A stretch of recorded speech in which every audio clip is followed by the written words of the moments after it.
नमस्कार विद्यार्थियों। कोटा विश्वविद्यालय कोटा द्वारा निर्धारित पाठ्यक्रम बीए पाठ द्वितीय विषय संस्कृत द्वितीय प्रश्न पत्र के अंतर्गत हम आज अध्ययन करेंगे ऋग्वेद के प्रथम मंडल का 25वां वर्ण सूक्त है। इसके अंतर्गत हमारा जो अध्ययन कार्य है वो निरंतर जारी है। नियमित रूप से आप अध्ययन करते आ रहे हो ई कंटेंट के माध्यम से। आज उसी कड़ी में हम पिछले मंत्र से आगे अगला मंत्र है उसका अध्ययन करेंगे।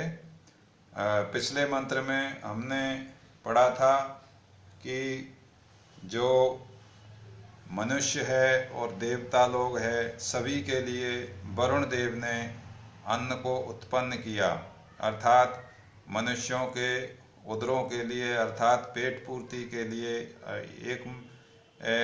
पेट पूर्ति के लिए या प्राण रक्षा के लिए, जीवित रहने के लिए, मानव मात्र के लिए एवं देवताओं के लिए भी वरुण देव ने प्रचुर मात्रा में, बहुत अधिक मात्रा में अन्न को उत्पन्न किया।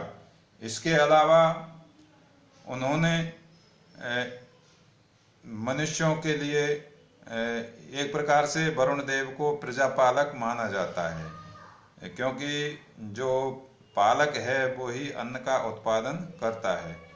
तो समस्त सृष्टि के लिए वरुण देव ने ही अन्न का उत्पादन किया, ऐसा माना गया है कि उन्होंने इतनी प्रचुर मात्रा में अन्न का उत्पादन किया कि हमारे घर भर गए और हमारा जीवन सुखी एवं समृद्ध हो गया। इस प्रकार से यहाँ पर जो स्तोता है ऋषि सुनसेप, वो इस प्रकार से वरुण देव की स्तुति करता हुआ उनकी चारित्रिक विशेषताओं को बतलाता हुआ वर्णन करता है। अब जो अग्रिम मंत्र है ये मंत्र भी पिछले जो चौथा मंत्र है उसके जैसा ही है लगभग। स्तोता यहाँ पर वरुण देव के प्रति अपनी प्रार्थनाओं के विषय में वर्णन कर रहा है।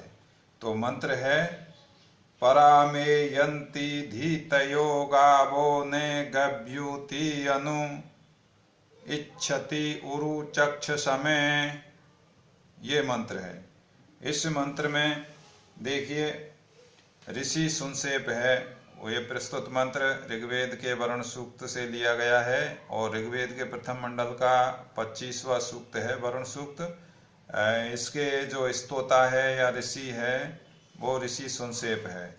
ये गायत्री छंद में वरुण देव की स्तुति करते हुए इस मंत्र में क्या कहते हैं, इस मंत्र में ऋषि सुनसेप वरुण देव के समीप अपनी प्रार्थनाओं को पहुंचने की कि मेरी प्रार्थनाएं वरुण देव के समीप पहुंचती है, इसका वर्णन वो करते हुए कहते हैं। जैसे कि पहले भी चतुर्थ मंत्र में आया था कि जो मेरी प्रार्थनाएं हैं वो वरुण देव के समीप निश्चित ही मेरी विनम्र प्रार्थनाएं समृद्ध जीवन के लिए वरुण देव के समीप उसी प्रकार पहुंचती है जैसे कि सायंकाल को पक्षी अपने घोंसलों में पहुंचते हैं। तो इस प्रकार से वहाँ उपमा अलंकार का उपमा दे करके ऋषि सुनसेप ने समझाया है चतुर्थ मंत्र में।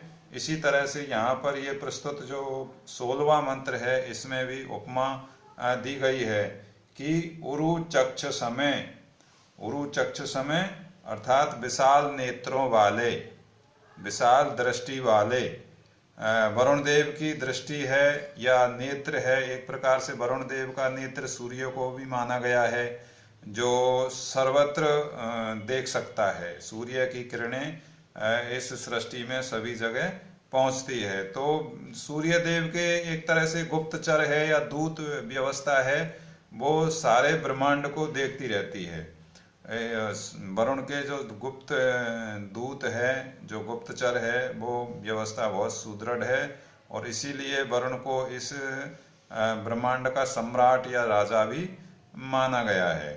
तो इस तरह से उरु चक्ष समय अर्थात विशाल दृष्टि वाले वरुण देव के इच्छति माने दर्शन की कामना करती हुई। ये ऋषि सुनसेप कहता है कि जिसकी दृष्टि बहुत विशाल है, अर्थात जिसकी दृष्टि से कोई बच नहीं सकता, प्राणी मात्र उसकी नजर में है, ऐसे वरुण देव उसके दर्शन की अभिलाषी अर्थात दर्शन की कामना करती हुई मैं मानी मुझ अर्थात कौन, ऋषि सुनसेप, मेरी धीतय मानी प्रार्थनाएं या स्तुतियां, मेरी प्रार्थना या स्तुति गव्यूति, गव्यूति कहते हैं गो प्लस युति, गव्यूति, ये जो गोचर स्थान होता है, गोष्ठ होता है, ऋषि वो सायण ने इसका अर्थ गोष्ठ किया है, जहाँ पर गाय बंधती है या रहती है, जबकि इसका कई विद्वानों ने अर्थ किया है गोष्ठ, जहाँ पर गाय चरती है, हरा भरा घास होता है, चारा होता है, जो चरागाह कहलाता है, वो गोष्ठ जहाँ पर गाय हरी भरी घास चरने के लिए जाती है, अर्थात अपनी मनो अभिलाषित इच्छाएं पूर्ति करने के लिए गाय वहाँ पर घास चरने के लिए जाती है। तो ऐसी धीतया मेरी जो प्रार्थनाएं हैं वो गव्यूति गोष्ठ में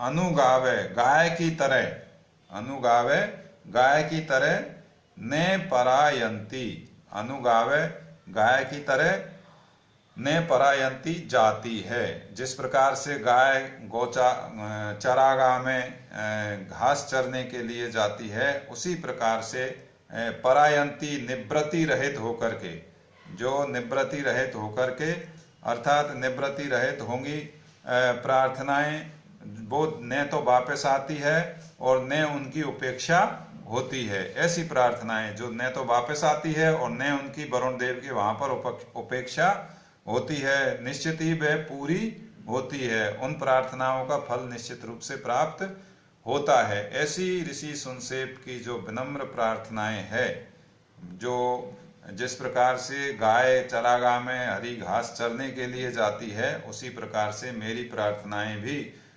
वरुण देव के समीप पहुंचती है, जाती है।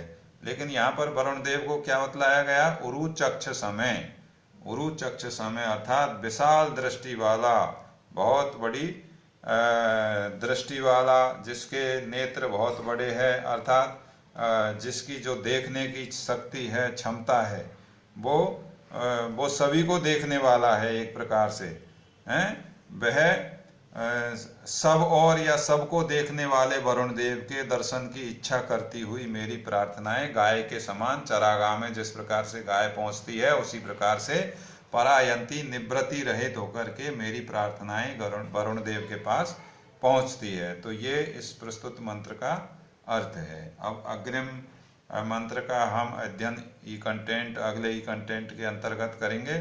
तब तक के लिए आप अब तक जो भी पढ़ाया है उन मंत्रों को, उन सूक्तों को, उस विषय वस्तु को ध्यानपूर्वक पढ़ते जाइए, और किसी भी प्रकार की कोई समस्या हो तो आप मोबाइल के माध्यम से आप पूछ सकते हैं, लेकिन आपका अपना जो कोविड-19 महामारी है, इसके अंतर्गत आपको जागरूक रहना है, अन्य लोगों को भी जागरूक करना है इसके प्रति, और इस बीमारी से स्वयं को बचना है एवं और आम जन को भी बचाना है। ये हमारा परम कर्तव्य है, और विद्यार्थी होने के नाते, शिक्षित होने के नाते हमारा ये दायित्व भी है। नमस्कार, धन्यवाद।